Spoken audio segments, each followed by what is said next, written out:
Hey guys, how you doing? This is Manga, etc. and I'm here today to bring you the review for Build King Manga Chapter 12, I do believe it is. And yeah, I'm just going to have this with me because I just want to make sure I go through everything. The first thing I want to talk about though is Vigor. Because ever since like two to three chapters ago, it's been mentioned about how they're going to be doing this exam with Vigor methods included, and all this ever since the time. I never mentioned it in my reviews, but I have been thinking of it, like, why the emphasis on that particular style of method, and is of the importance? And it seems like there is. Vigor, it seems to be, is going to be some sort of power up system. I don't know what it resembles. We don't get a lot of information on it right now, but it just made me think of chakra, made me think of nen, it made me think of haki, and at least for me so far, I think it's most resembling haki, because it's something that's within the body, and you can, I don't know, draw it without yourself and put it into things. I don't know, but it seems like basically from what we get within the chapter, it's something that's within the body, and you can use it and put it into things. That's what I'm getting so far. And another thing that I found interesting is that I got the thing, I'm opening the page right now. It says among the 60 million builders to belong to the Buildon, only 1% of them, 1%, no, sorry, 0.1%, 0.1% of 60 million become vigor craftsmen. So that's what? 10% would be 6 million. 1% would be 600,000. So 60,000 out of 60 million become vigor craftsmen. And I think that's important, because I think that kind of explains why when Ton, was it last chapter or the chapter before that, but basically when Ton mentioned becoming a build master, I think that's why the like normal civilians, they laughed at it, because there probably isn't, it's probably so rare to come across something like that with that kind of percentage, with 0.1% becoming vigor craftsman. No wonder why they laughed at when Ton said becoming a build master. So they're preparing for this first exam, whack-a-mole as you do.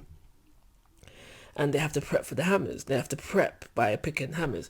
Obviously, the heavier the hammer, the slower you're going to move. The quicker the hammer, the lighter the hammer, the quicker you're going to move. But it's going to take more effort to defeat the mole that you're fighting, the nail mole.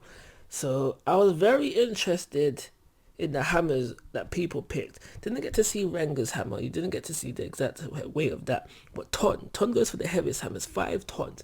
5 tons, sorry. 5 tons. And I don't know, I'm not the power scaling type, but I do like to pay quite a close interest into this as much as possible, as much as I can understand, because when you start to go into destructive feats and all that, it gets a bit messy for me. I like this basic stuff. If I can see them lifting something and I know it weighs a certain amount, I can say, yeah, alright, cool. So within this chapter, we see Ton lift a 5-ton hammer, and I was trying to compare that to something else, and I automatically went to Dragon Ball Z. Now, if I remember correctly, and I'm not sure if this scene was filler actually, but when Goku's training in the other world and he has the weights on his arms and his legs, I think they were 1 ton each.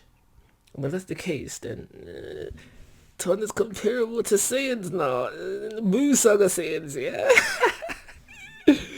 But it is something that I thought of fairly easy. So Ton took the 5 ton, and Mr. Swears a Lot took the 1 ton, and then we just see everybody else's hammer, kind of. We see a few people's hammers.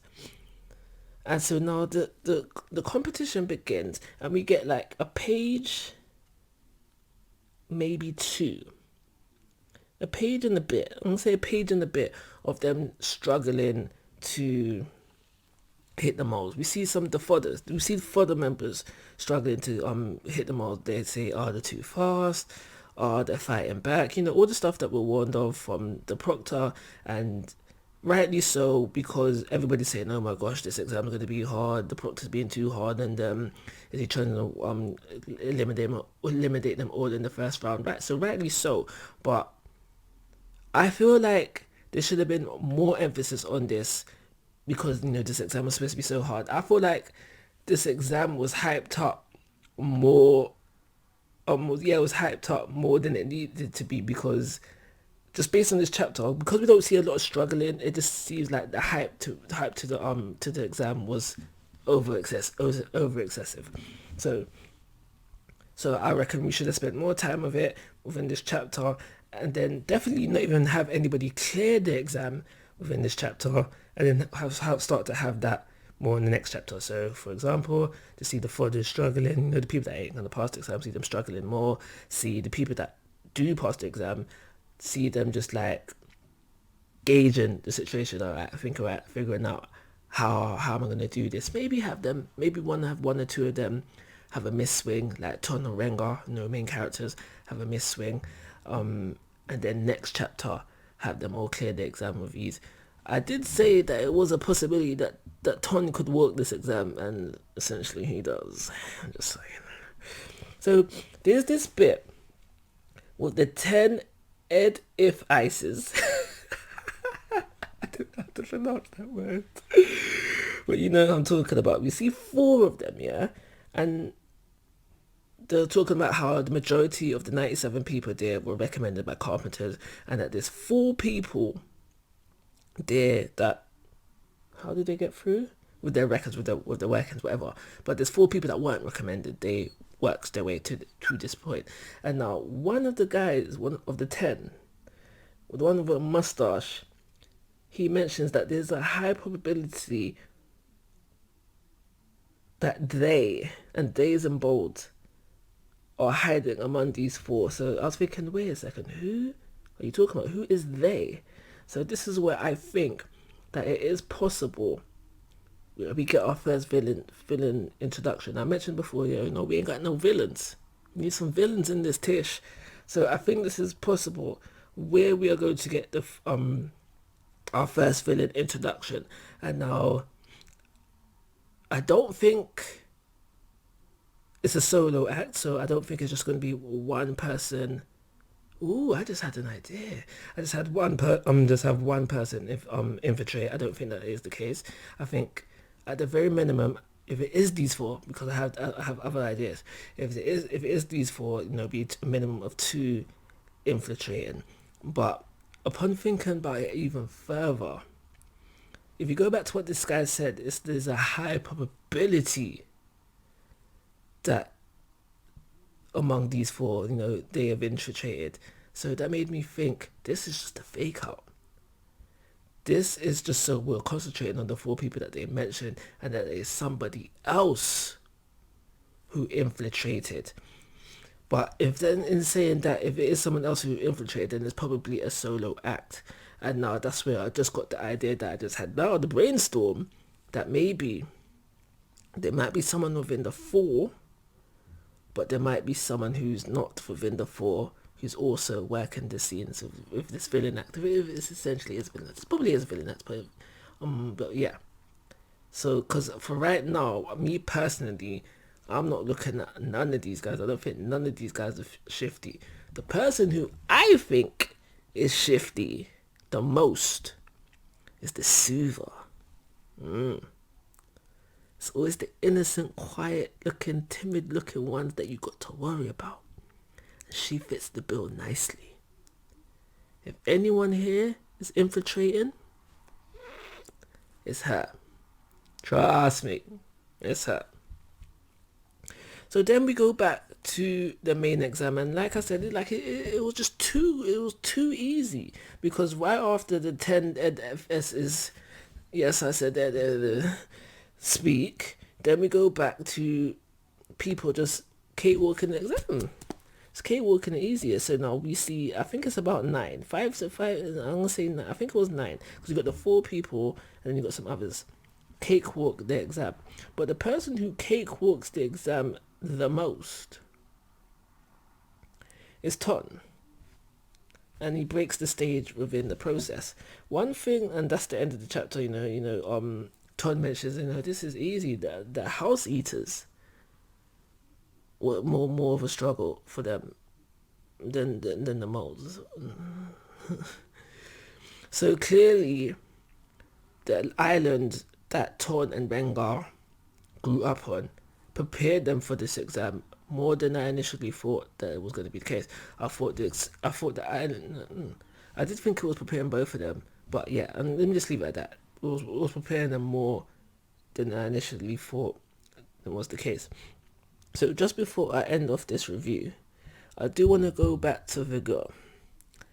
So clearly it's going to be some sort of importance to the series and the construction methods, and even maybe the fighting as well, because technically I think like people like Ton, they use construction methods in their fighting.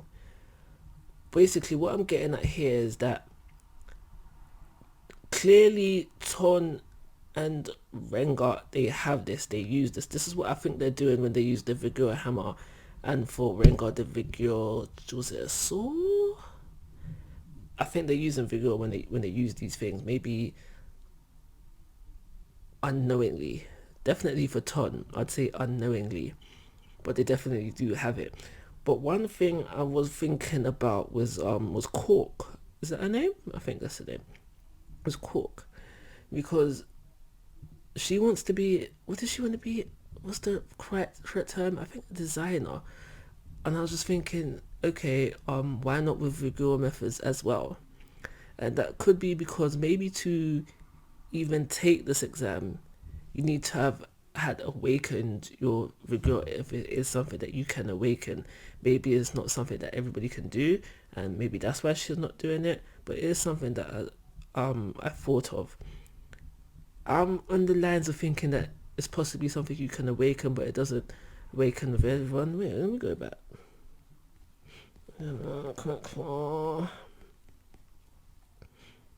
Vigor, the very essence of all living things, for energy which allows one to survive. Yes, okay, so it's something with everyone, but maybe inside. Yeah, okay, so Vigor is inside everyone, but it requires a certain quality in order to manifest externally. Yeah, so it sounds like to me that's something that you can be trained to utilize. So Cork, making up characters in that. So Cork, I do believe you need to learn it, even though you're going to be a designer, so you can just keep up, just be on par with the main cast. That's all I want. I don't want you to become a useless character. So I'm going to give this chapter 3-star rating. Actually, I'm going to give it a 4, because this whole thing with the potential villains coming out there is kind of interesting. I want to see where they go with it. I'm really on the lines of it being someone outside of the 4. And yeah, I'll leave it at that. I still want to know the structure though, the power structure, man. Like, for the 10 edifice, are they above the group that shovel is running? What? No, let me know. Of course, guys, I'm asking for your thoughts and opinions. If you haven't already, please subscribe to my YouTube channel. But most importantly, take care. Have a nice day.